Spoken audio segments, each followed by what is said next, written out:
Waliokuwa wakizungumza mengi na kusema ya kwamba Zuchu pamoja na Diamond Platnumz ndio basi tena safari yao ya mapenzi imeishia kati. Bana, mimi niwapindulie hiyo kauli, niwaambie kwamba yale aliyokuwa akiyazungumza Juma Lokole ndio haya yanatokea.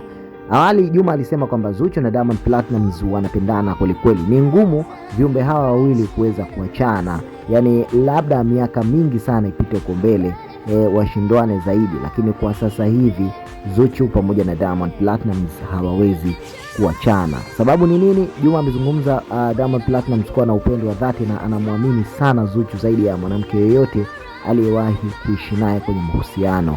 Lakini hata hivyo pia Zuchu mwenyewe amebelieve na ameona Diamond ni mwanamume ambaye ana IQ kubwa na ni baba ambaye anaweza kutengeneza familia. Na of course Diamond Platnumz ni mtu ambaye swala zima la familia analizingatia kweli. Ni mtu ambaye ana true love. Hata ukimtazama kwa watoto wake, namna ambavyo Diamond Platnumz amekuwa akireact kwa watoto wake, namna ambavyo Diamond amekuwa akiwatunza watoto wake, hii ni ishara ya kwamba Diamond ni baba bora kwa watoto wake. So Zuchu ameselect upande wa Diamond kwa kuona kwamba ni baba bora.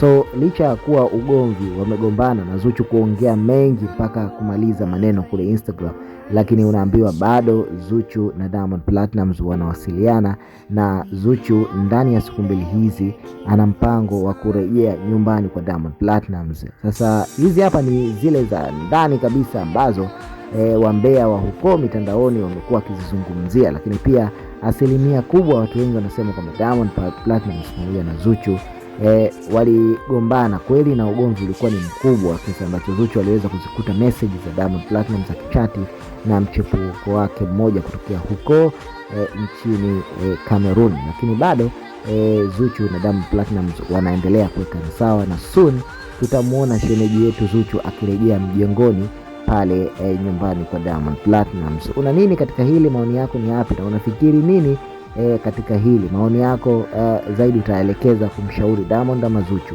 Tuambie hapo chini kwenye upande wa comment, lakini usisahau kulike, kushare pamoja na kusubscribe chini ya video.